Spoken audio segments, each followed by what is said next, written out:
Brought to you by Agilus Diagnostics.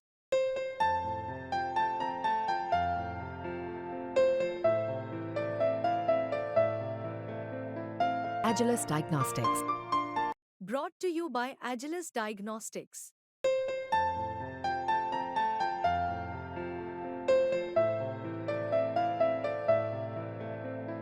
Agilus Diagnostics. क्षेत्र में नहीं होगा। जो आर्थिक गैर बराबरी है उससे भी संघर्ष हमको मिलकर ही करना पड़ेगा कि अगर मुसलमानों को वाकई में अगर कुछ करना है तो उनको उन संघर्षों के अंदर आना होगा जो आम जन संघर्ष हैं कि भाई ये पूरा जो मामला रिजर्वेशन का है, मुस्लिम रिजर्वेशन का, जब तक कि हम प्राइवेट सेक्टर के साथ में कंस्ट्रक्टिव एंगेजमेंट नहीं करेंगे तब तक इस देश के अंदर सामाजिक न्याय की जो राजनीति है वो घूम फिर कर वापस आरक्षण पर आती चली जाएगी। आज वर्तमान जो भारत है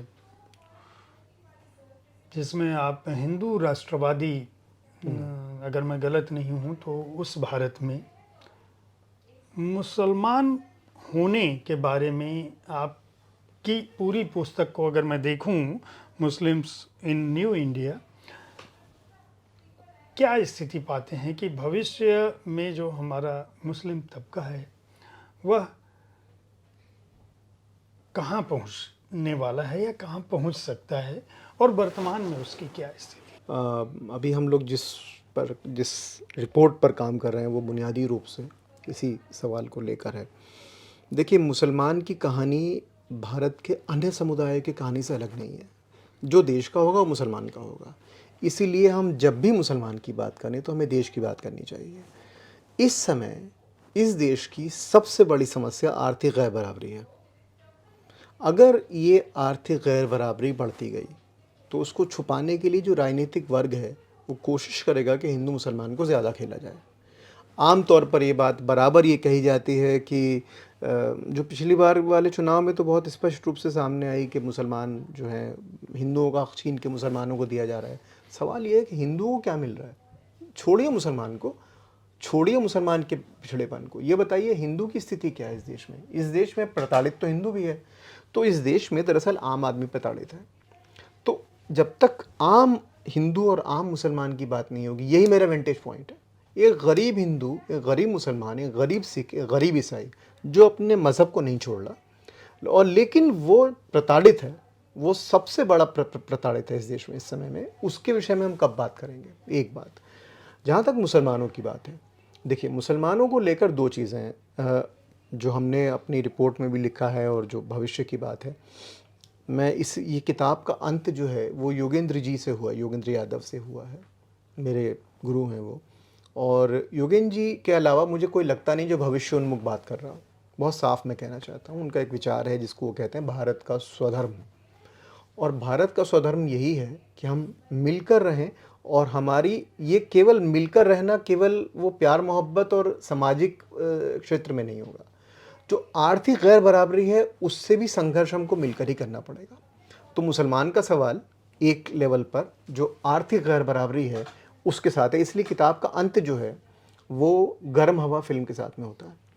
गर्म हवा में मेरा जो सबसे ज़्यादा पसंदीदा जो किरदार है वो व्यक्ति नहीं है जो कि जिसका रोल बलराज साहनी ने किया, नहीं, वो नहीं है, उनका बेटा है। जब सब सामान बंध चुका है और वो यहाँ छोड़कर जाने के लिए तैयार हैं तो वो व्यक्ति वहाँ से निकलता है, वो तांगे में से निकलता है और सामने एक जुलूस जा रहा है बेरोज़गारों का और वो उस बेरोज़गारों के जुलूस में शामिल हो जाता है क्योंकि हल वही है।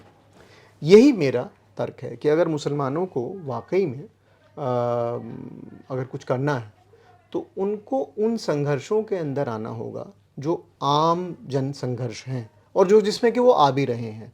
इसमें एक जो तर्क है वो ये भी है कि भारत की जो सामाजिक आंदोलन है उसमें मुसलमानों की भागीदारी बहुत सशक्त है और इसीलिए अगर हम सामाजिक परिवर्तन, सामाजिक न्याय की राजनीति करें तो उसके ज़रिए इसके जवाब मिल सकते हैं। अब तीन बातें, अंतिम तीन बातें जो मैंने कही हैं। पहली बात तो ये कि भाई ये पूरा जो मामला रिजर्वेशन का है, मुस्लिम रिजर्वेशन का, वो तब तक मीनिंगलेस होगा जब तक उसमें वो अर्थपूर्ण नहीं होगा जब तक कि हम भारत के पूरे परिवेश के अंदर जो होने वाली आर्थिक गैर बराबरी है उसको उस पर बात ना करें। आज इतनी बड़ी एक खबर है, बिल्कुल आज के अखबार में इतनी बड़ी खबर है और कोई सामाजिक न्याय करने वाला व्यक्ति खड़े होकर ये बात नहीं कह रहा कि बड़ा मीठी लगती है बात कि प्राइवेट सेक्टर में रिजर्वेशन होना चाहिए। कर्नाटक सरकार ने जब प्राइवेट सेक्टर में रिजर्वेशन करने की बात ही कही और उन्होंने एक बिल पास करने के लिए कैबिनेट ने अपनी मंजूरी दे दी, जितने प्राइवेट सेक्टर के जो लोग थे वो खड़े हो गए। अभी वो आया नहीं है, अभी लागू नहीं हुआ है। तो आर्थिक गैर बराबरी को लेकर हमारी संवेदनाएं केवल ले देकर रिजर्वेशन पर क्यों जाती हैं? हम जो है वो क्यों नहीं देखते जो कि इतना बड़ी खाई अमीर और गरीब के बीच में हो गई है, वो हमारी चिंता का विषय क्यों नहीं बनता? तो जब तक कि हम प्राइवेट सेक्टर के साथ में कंस्ट्रक्टिव एंगेजमेंट नहीं करेंगे, तब तक इस देश के अंदर सामाजिक न्याय की जो राजनीति है वो घूम फिर कर वापस आरक्षण पर आती चली जाएगी। इसके लिए इससे निकलना ज़रूरी है और वो अगर हम निकलेंगे तो वो केवल मुसलमानों की बात नहीं है, वो तो पूरे देश की बात है।